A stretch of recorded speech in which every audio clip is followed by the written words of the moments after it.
王国之日月神石，并不是为了我们。从今往后，这片大陆的白昼与黑夜，所有的光明与黑暗之力，都由我掌控。我是这片大陆至高无上的神明，所有生灵皆需向我臣服。什么狗屁神明？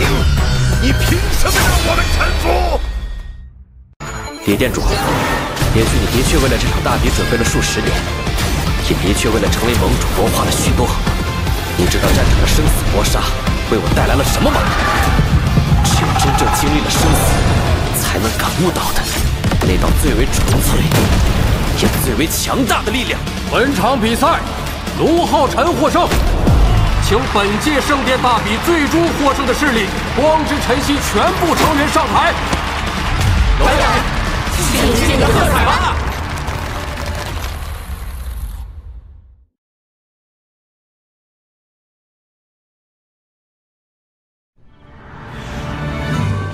号外！青年英才龙浩辰圣殿大比夺得头筹，史上最年轻的盟主就要诞生了！来吧！还分给我一份！哎，你听说了吗？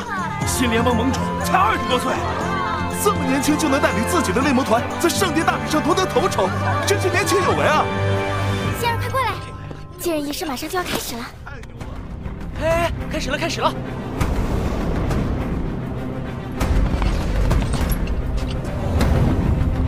历时多天的圣殿大比，在昨日终于落下帷幕。让人惊喜的是，我们见证了许多后起之秀的精彩亮相，也迎来了联盟历史上最年轻盟主的诞生。我宣布，继任仪式现在开始。新联盟新一届盟主龙浩辰登场。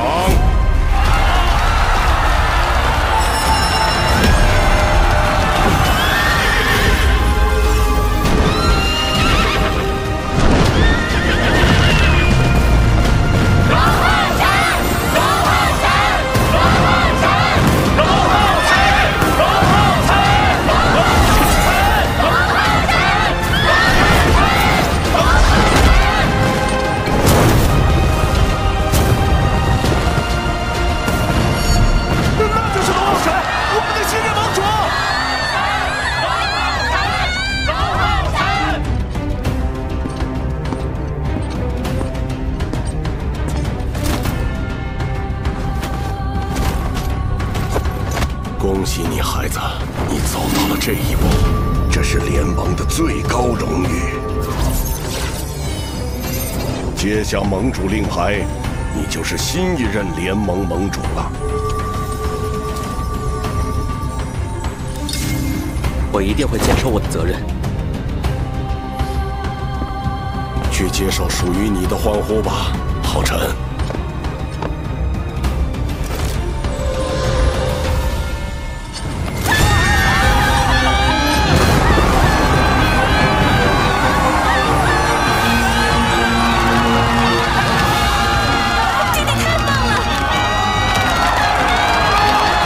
当选盟主，真是众望所归啊！就是，浩辰，我就知道你能做到。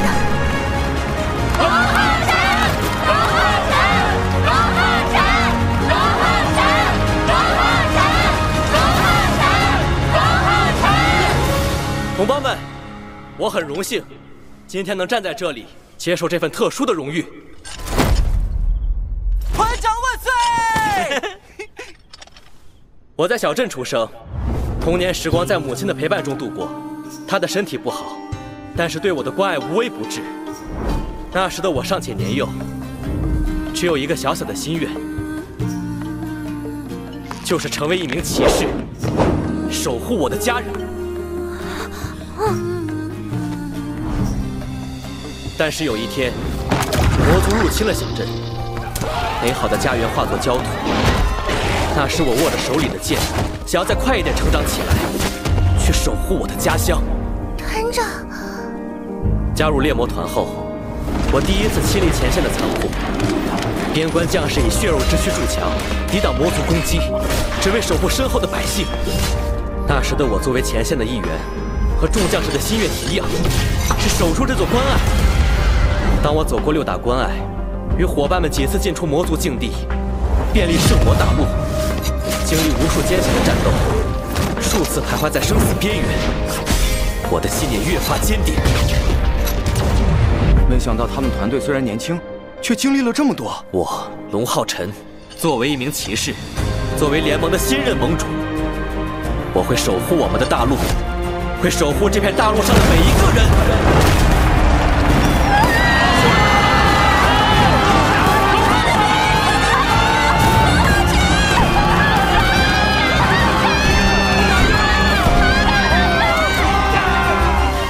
6000年来，我们一直被魔族的阴影笼罩，饱受战争磨难。圣战停战的4年，没事没事，我们难得迎来安宁时光。但是，这只是暂时的。只要魔族一日存在，这短暂的安宁随时可能会被推翻。啊，那我们应该怎么办？难道我们要一直被魔族欺负吗？如果想长久拥抱和平与希望，不再陷入魔族侵略的苦难，一个人的力量不够，一个猎魔团的力量不够，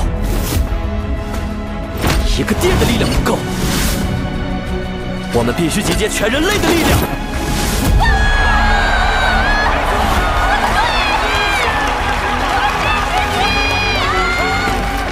所以，今天这场继任仪式还有一个特别的意义。经过6大殿这段时间的讨论，我们决定废除旧联盟，成立新联盟。新联盟？那会有什么变化吗？从今以后，6大殿所有人力资源全部集结起来，由联盟统一调动。而我们下一个目标，则是向魔族开启全面反攻。全面反攻，守护我们的家园。是啊，我们就应该联合起来，赶跑魔族！赶跑魔族！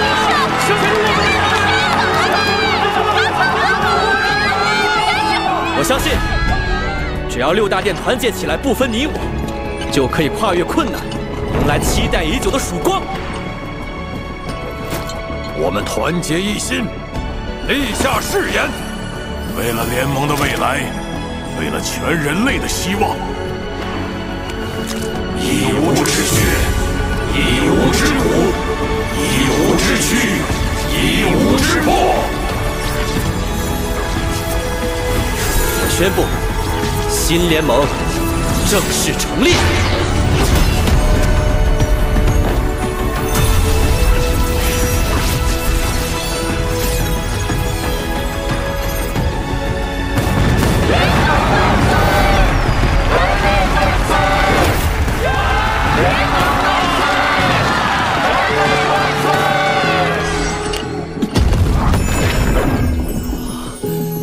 这就是盟主的光元素之力吗？好温暖，好纯粹。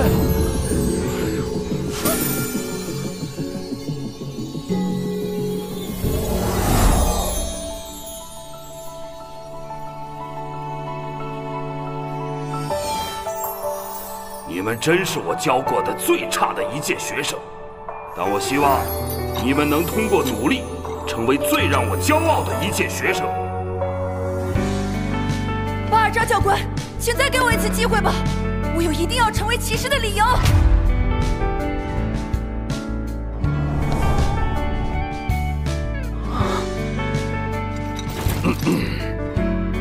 那你去和测试第1的人比一场，赢了的话，我就再给你一次机会。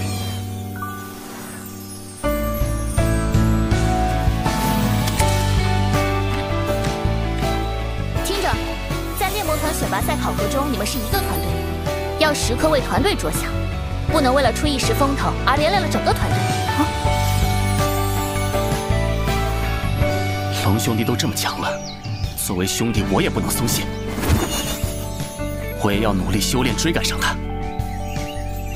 将来再次和他站上同一片战场。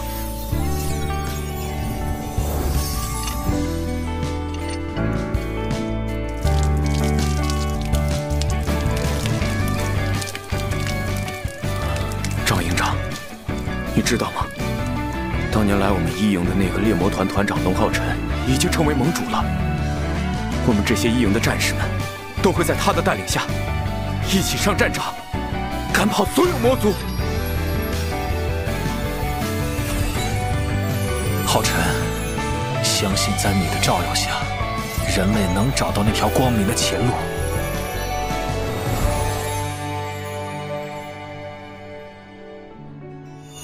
既然决定先起反攻，我们第一步做什么？首先，我们需要调整6大关隘的军事制度。联盟将在6大殿抽调人才，在圣城集合，训练后重新编排，建立适应6大关不同情况的6大联盟军团后，前往各个关隘，由6大殿的原班高层进行统一指挥。这样一来，就能平衡各个殿之间的人才。对于一些防御较弱的关隘来说，确实是一件好事。如果只是重新编排联盟军团，可能还不足以对魔族造成毁灭性的打击。我们还需要更加强大的力量。是的，只是这样确实还不够。所以下一阶段，我和我的同伴将要前往玉龙关，开启剩余3座神印王座的挑战。同时开启3座神印王座的挑战，那不就是要6大王座同时现世？但如果未来6大王座真的能同时现世，那将会凝结成人类史上最强战力，也就是人类反攻的关键。是的，虽然圣战停战4年，但魔族企图消灭人类的计划从未停止。反攻是人类想要生存的必然选择，任何能增加成功几率的方案，都有必要去尝试。好，你们去吧。你们参加考核的时间里，我们也会思考出尽可能多的利于反攻的方案，同时推进并完善今天确定下来的这些联盟新制度。今后我们将设立议会，对联盟的各项提案进行决策。议会成员分为盟主、副盟主、议员团，6大殿各出10人，成立联盟常驻议员团。原先的6大殿殿主为现在的联盟副盟主。关于议会成员，各位还有什么异议吗？正如先前所说，人类的历史翻开到了新的篇章，后起之秀们也逐渐崭露头角。未来终究还是得看年轻人的，所以，我放弃副盟主一职，由我殿陈婴儿担此重任。经过前2天的圣殿大比，婴儿的实力大家有目共睹，他能同时召唤12扇生灵之力，实力已经远超于我。更何况，他还是我们灵魂殿1000年一遇的灵魂圣女，灵魂殿理应交给他来领导。陈婴儿，正如陈殿主所说，你愿意成为灵魂殿殿主吗？我愿意。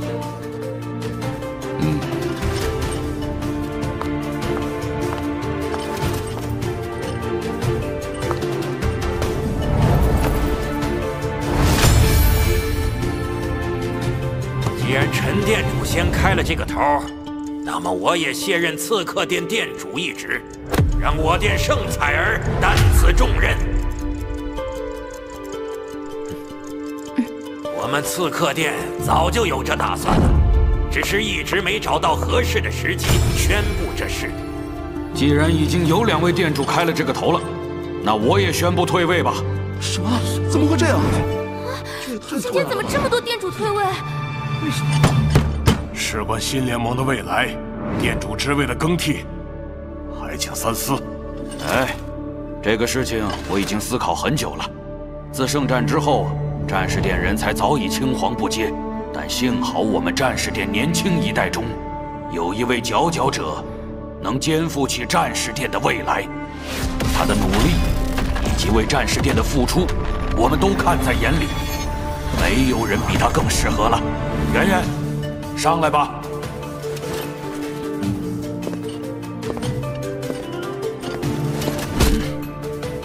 我定不会让战士殿失望的。那么，议会成员就按此安排确定下来。感谢各位前辈的付出，我们一定不辱使命，不负众望。现在是人类历史新的开始，联盟将会面临许多困难，但是我相信，只要大家齐心协力，联盟一定会有一个崭新的未来。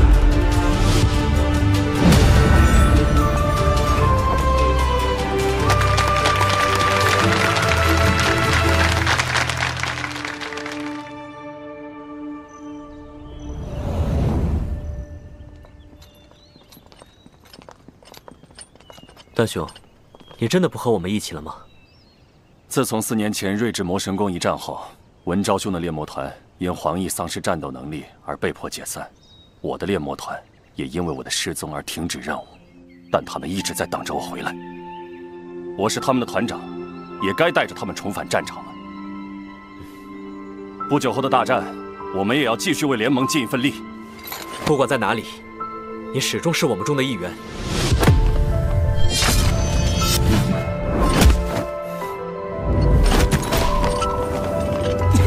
好兄弟，一辈子！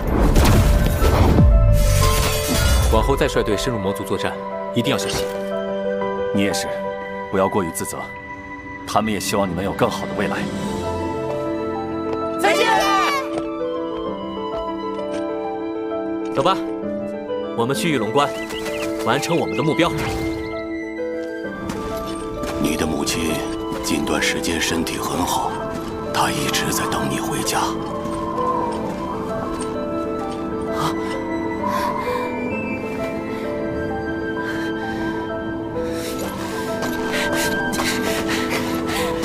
妈妈，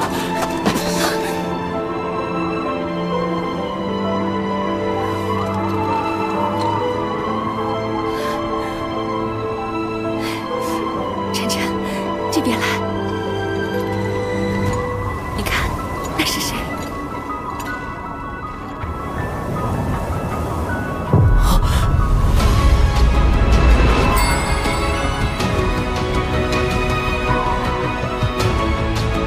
爸爸，请联盟新一届盟主龙浩辰登场。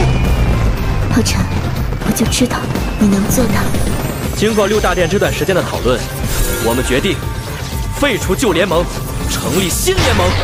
我们还需要更加强大的力量，所以下一阶段，我和我的同伴将要前往玉龙关，开启剩余3座神印王座的挑战。妈妈。这边来，你看，那是谁？爸爸。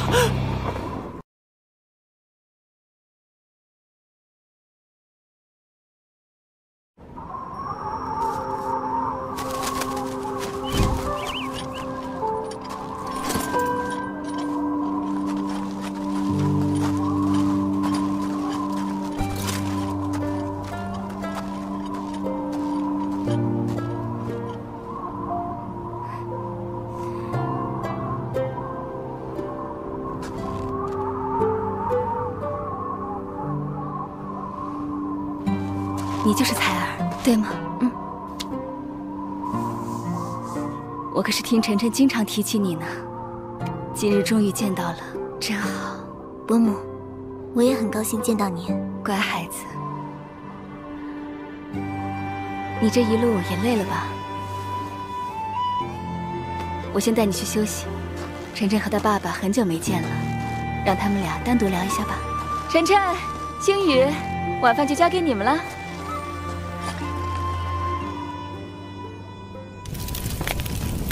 爸，分开这些年，您还好吗？我听爷爷说您旧伤未愈，现在恢复了吗？嗯，已经无恙了。是和阿难战斗时伤的吗？总感觉爸这次回来后心事重重的，是战斗时发生了什么吗？不过现在他似乎不愿意提，我也不好再多问。等以后遇到阿难，我得去了解一下到底发生了什么。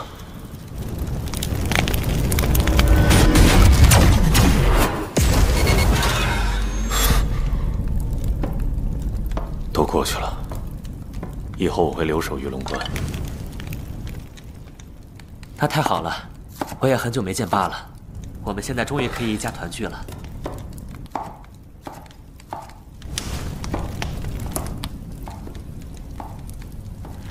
浩辰，你恨过我吗？什么？你原本可以活得更轻松，但我却引你走上了这条最难的路。爸，您说什么呢？我从来没有恨过你，反而我很感谢你。还记得您教我纯白之刃的那天，那是我第一次看到了未来想成为的样子。那时的我甚至连一道剑气都挥不出来，但您却告诉我，只要足够耐心，足够坚定，就能成为最强骑士。守护我想守护的人。这些年来，我一直铭记于心，也一直坚定不移地向前，才走到了现在这一步。我从未怀疑过你为我选择的路，我也始终相信，这就是我最想走的路。哪怕你已经死过一次，我的目标从未改变。如果有一条路可以去终结这场战争，成为一个强大的人，守护我喜欢的一切，爸爸，我不害怕。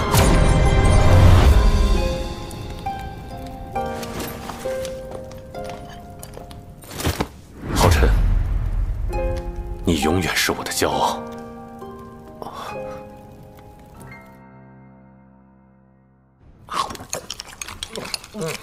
团长和副团长不在，感觉好像缺点什么。怎么？难道你想去跟星宇大人吃饭？不行不行，星宇大人太可怕了。来来来，大家一起干一杯！预祝咱们团长韩宇、杨修和放哥明天参加神焰王座考核顺利，把剩下的王座都拿到手。杨文章，明天加油哦！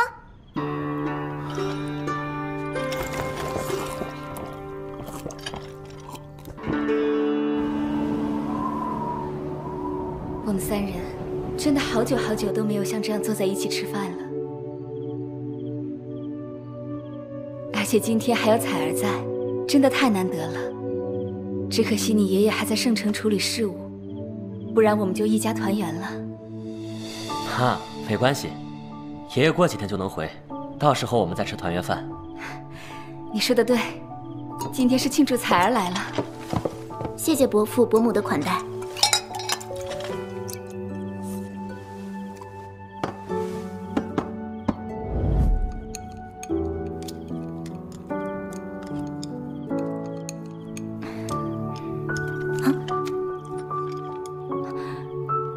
对了，星宇，我们什么时候去驱魔关提亲吧？提亲？明日就去。我跟灵心说一声。伯父伯母，这会不会有点太快了？是啊，爸妈，我们想等一切都结束后再成亲，而且提亲这么重要的事，我想一起去。彩儿是我一生挚爱，我希望能给她一场最幸福的婚礼。到那时候，没有魔族，没有战争，没有伤亡，我们才能安心放下一切，好好过自己的生活。看来是我们太心急了。孩子们都长大了，就让他们自己安排吧。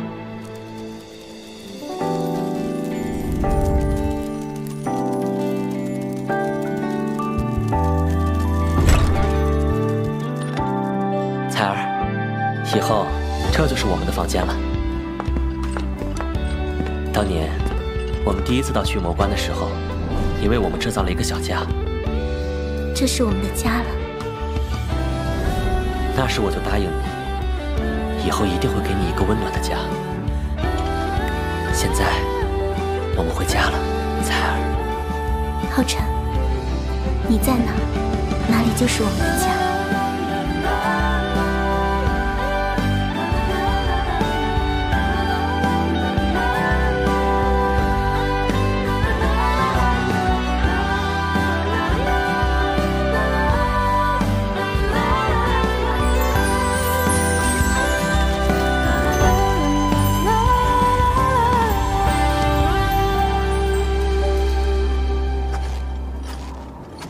找我有什么事吗？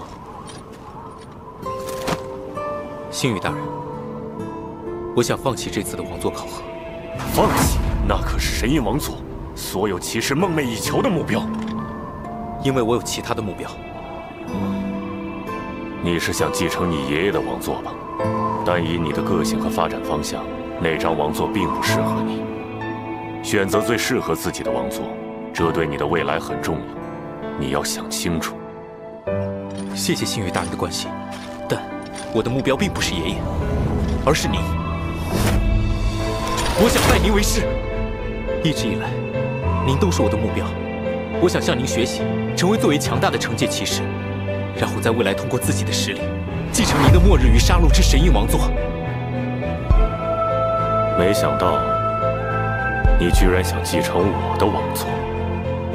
星宇大人，不过，你这想法倒是像极了我年轻的时候。我认可你。拜见老师。但当我的弟子很辛苦，也不是那么容易。只要能跟随你，无论再苦再累，我都愿意。那你明天还是照常来听一下神印王座考核前的讲解，就当是我给你讲的第一课了。是，老师。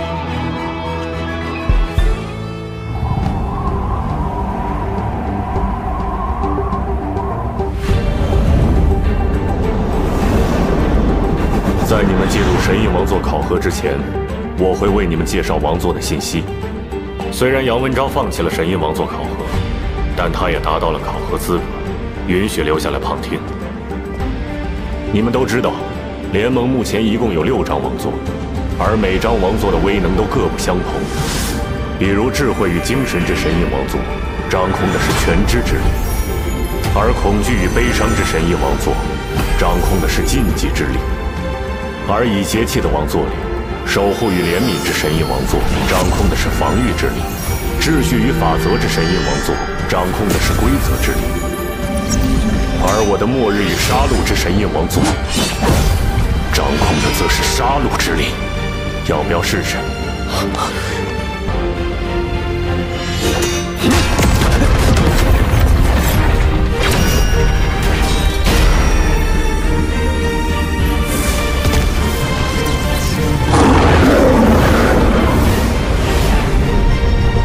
我们现在竟然在王座之上。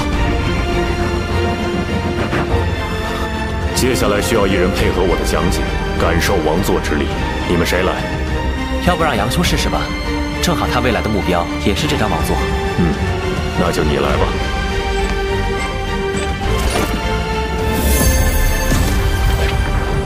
我的灵力被提升了。不错，这是王座的赋能。它能为使用者提供20万的灵力增幅，而你现在在王座范围内，我能让你暂时感受一下灵力的提升。这也太不可思议了吧！来，再感受一下。这是神器。每一把神印王座都会赋予使用者一把武器，而这把武器的品质一定都是神器。这意味着，一旦获得王座认可，便可同时获得2件神器，并且王座还能化开。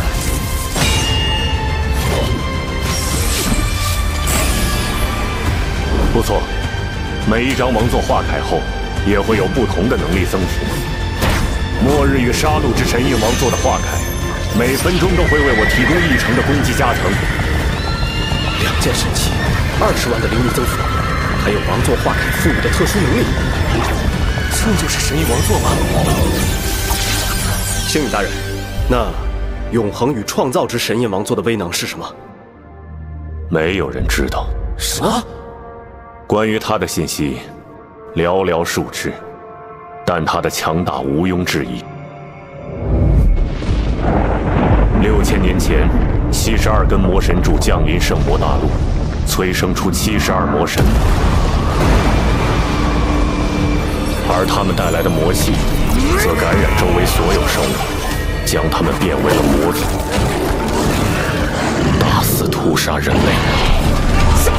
人类组成6大殿，试图与之抗衡，却也无法匹敌那一代的魔神皇与他率领的魔神们。很快，人类就被屠杀殆尽，眼看就要灭亡。就在这时，一张王座从天而降，它化作一道铠甲和一把神剑。那铠甲仿佛有生命般，竟自主手持神剑，朝魔族发起攻击。仅凭一剑，34位魔神直接死亡，魔神皇被重创，无数魔族被泯灭。也因为这一剑，整个魔族瞬间元气大伤，沉寂了1000年之久。在那一刻，所有人心里都想起了同样的神明，那便是永恒与创造之神印王座。可就在那一剑后，王座能量耗尽，从空中坠落至此，陷入沉睡，只留下了5块与其一同落下的神石。5块神石？难道说剩下的5张王座是？不错，在之后的1000年里，骑士殿首任殿主萧霍以那5块神石为基石，仿造永恒与创造之神印王座，锻造出了其余5张王座。此后，6大神印王座便成为了人类的最强兵器，始终守护着人类。而永恒与创造之神印王座也一直沉睡至今，等待着被唤醒。但可以肯定的是，一旦这张最强王座现世，就是我们将魔族彻底赶出圣魔大陆之时。当然，我也要提醒你们，数千年来无数人想挑战他，却无一人能成功与之共鸣，进入考核。浩辰，我知道你的目标是他，你也曾与他多次共鸣，但永恒与创造之神印王座的考核里究竟有什么，没有人知道。也许你会遇到恐怖的危机，也许你会面临艰难的选择，这是一场完全未知的冒险，而你只能独自面对。浩辰，我们所有人都期待你能获得他的认可，但你也要注意保护好自己。命不辱使命。接下来，去开启你们的考核吧。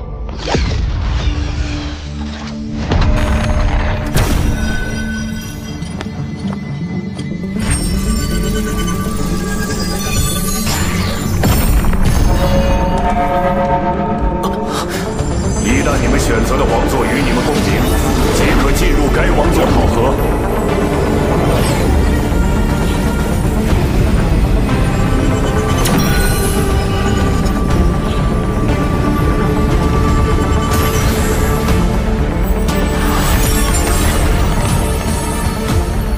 这就是神印王座考核地吗？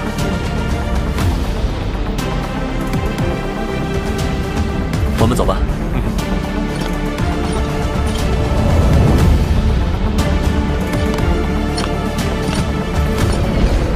那上面就是我们要争取的神印王座了。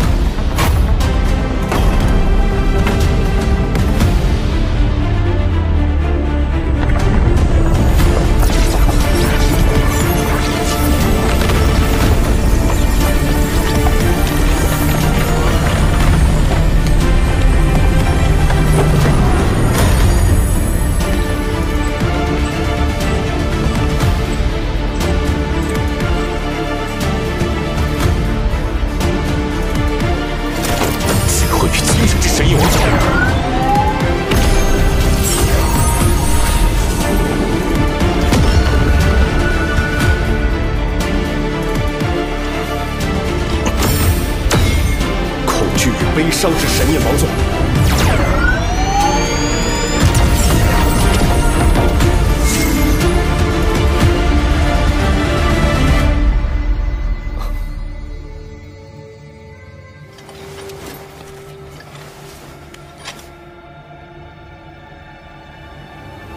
永恒与创造之神印王座。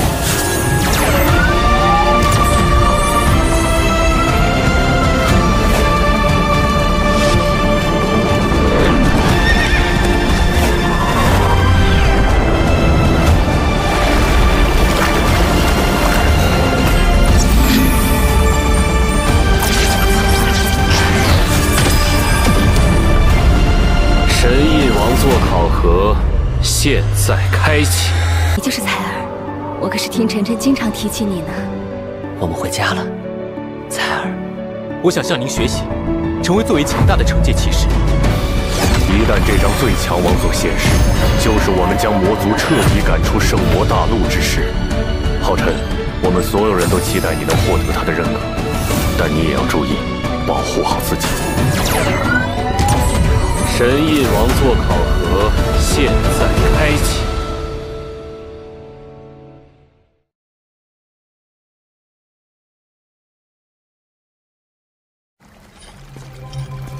欢迎进入永恒与创造之神印王座的考验，挑战者，你需要分别完成永恒与创造的2个考验，领悟永恒与创造的真谛。首先开启的是创造的考验。日月大陆上，生活着信奉自然的自然族。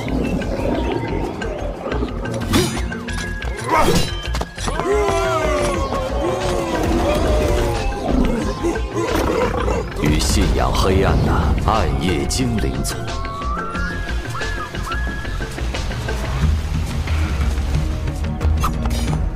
但因为信仰的不同，资源的稀缺，双方争斗不休。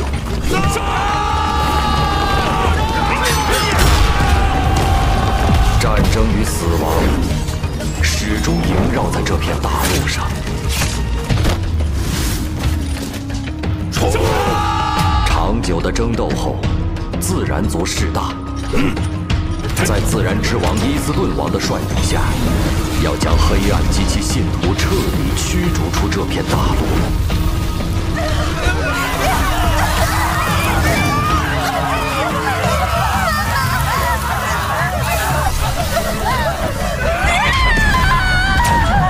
绝望的暗夜精灵族召唤了毁灭之主，毁灭降临了这片大陆，所有生灵都无可幸免。这便是你的第一个考验，你需要去改变两族的命运，为他们创造新的未来。创造新的未来。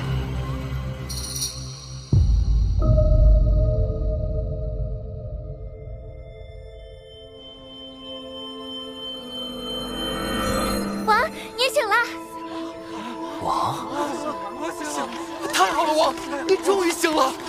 要不是为了保护我们，你也不会被该死的伊斯顿王重伤。这些是暗夜精灵族，我为什么会变成信仰黑暗的暗夜精灵王？我的属性仍旧是光明，灵力也没有变化，除了外表和我原本的身体并无差别。看来这个考验是让我以暗夜精灵王的身份来改变这一切。那首先要做的，就是改变暗夜精灵族被灭族的惨剧。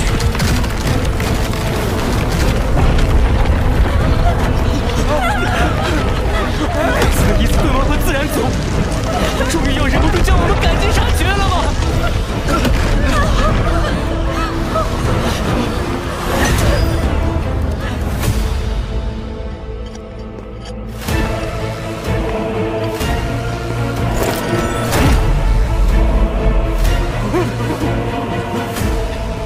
黑暗的使徒们，就让你们最惧怕的烈阳之光，将你们体内肮脏的黑暗焚烧殆尽！焚烧殆尽！焚烧殆尽！这股力量是9阶光系禁咒。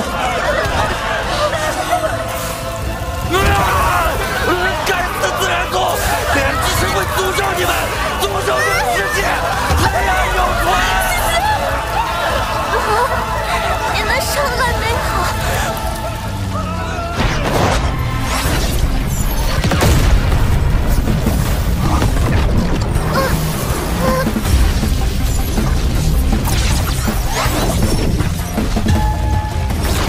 怎么回事？烈阳之光怎么失控？不是失控，是被吸收了。怎么可能？那可是烈阳之光，蕴含着最为浓郁灼热的光明之力。即便是亲近光明的我们也抵挡不住，更何况是天生惧怕光明的暗夜精灵族。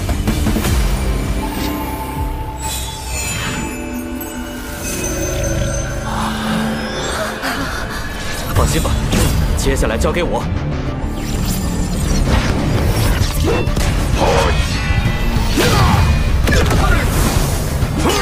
你的实力怎么突然提升这么多？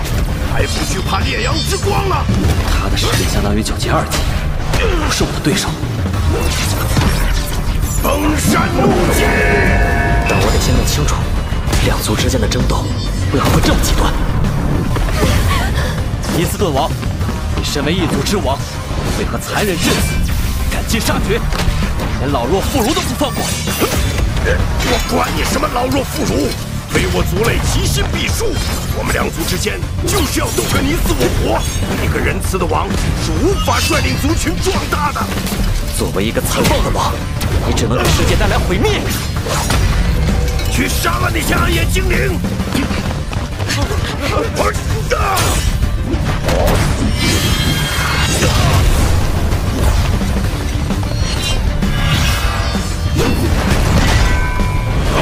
想去救他们，没门儿！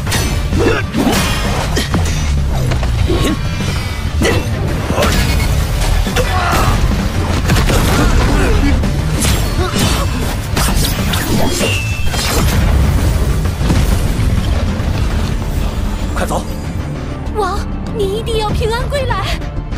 你们一个都别想走！神力，泰坦之魂！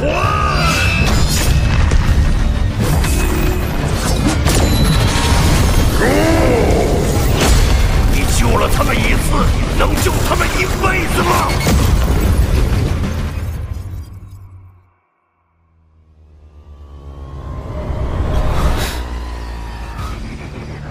怎么回事？我不是在和伊斯顿王战斗吗？怎么突然到了这里？你们先走，我来拖住他们。不要死，要走大家一起走。思思。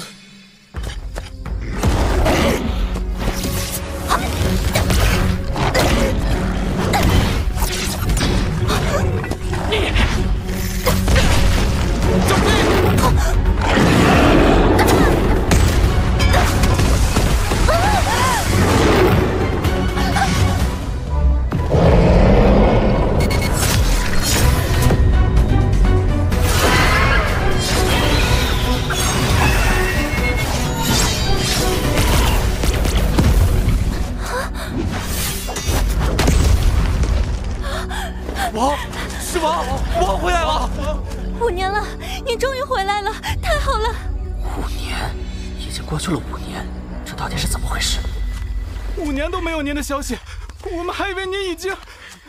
但如今您回来了，真是太好了！你们现在情况如何？为何会被自然之兽追赶？其他族人呢？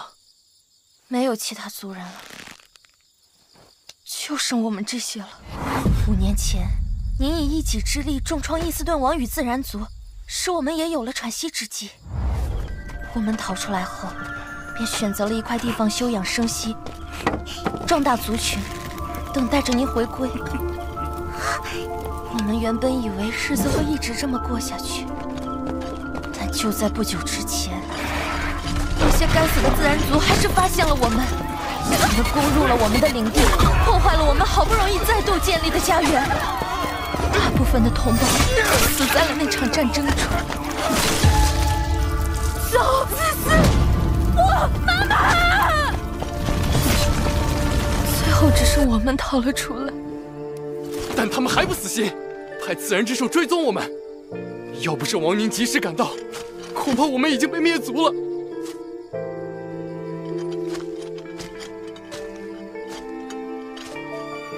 这孩子怎么了？这是因为缺少黑暗之力而出现的退化症。过不了多久，他的全身都变成灰白色时，就是彻底死亡的时候。退化症？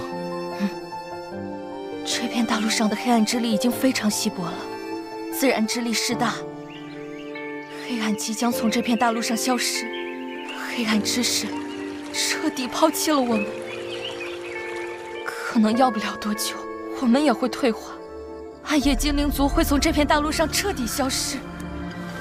对不起，王，您拼命救出我们，但我们还是辜负了您的期望。只是阻止那一场惨剧并没有作用。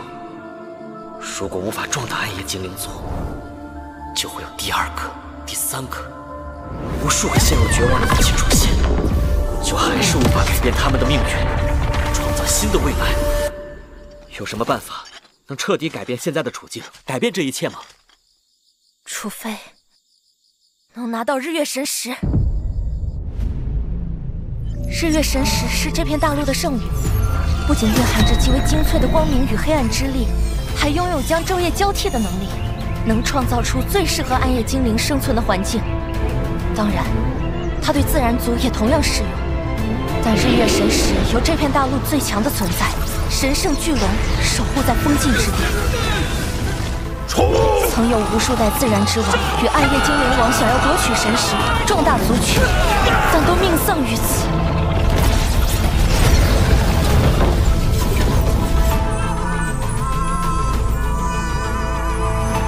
那就是日月神石，我恳请能借日月神石一用，救暗夜精灵族于危难之中。尔等卑贱之血，没有资格来指手我。仅仅1击就能破掉我的防御，他的实力远超许长久阶6级。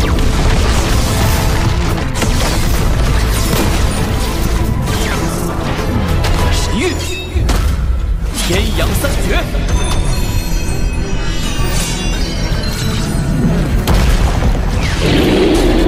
赤阳残镜。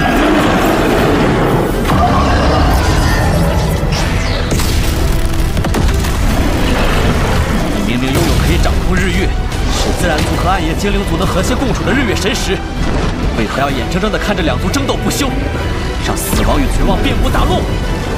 日月神石不是为了掌控世界而存在，也不是为了拯救他们而存在。他的战力在我之上，又死死守着日月神石，必须想办法将他引开。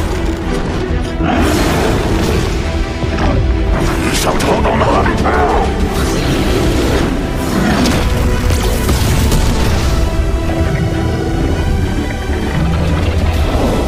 这个距离差不多了。日曜，光之息。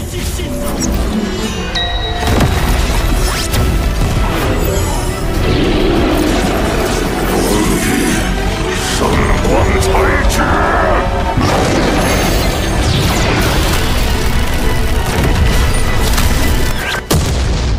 受死吧！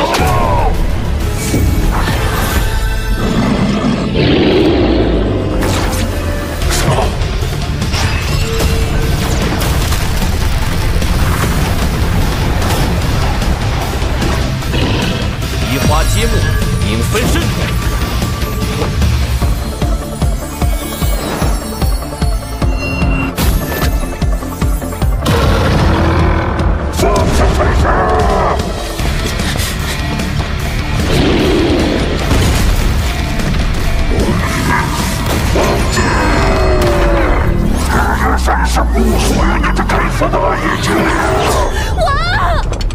将神石交给他们，真的能创造新的未来吗？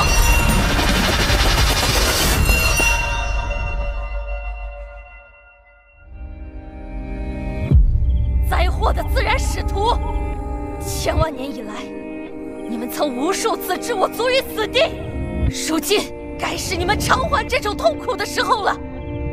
自然将被彻底驱逐出这片大陆，黑暗永存。分灵之火，斩！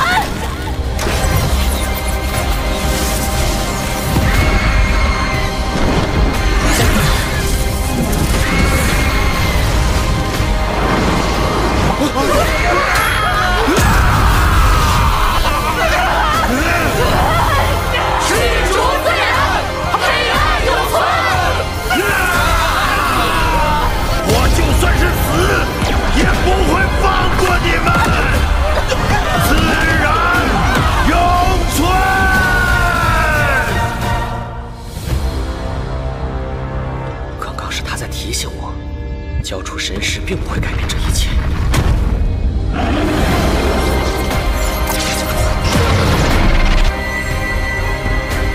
日月之域，永恒必来。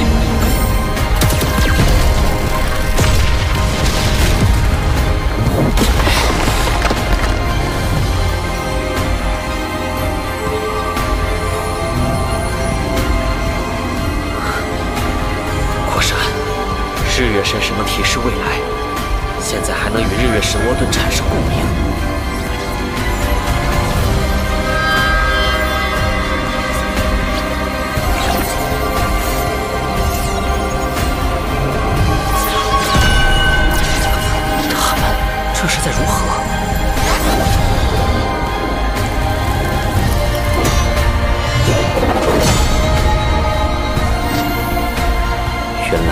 这才是日月神魔盾的完整形态。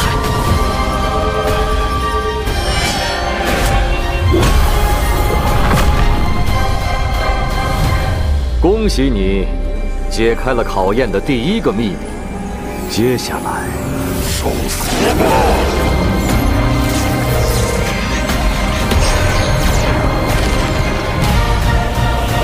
你将面临无尽的毁灭。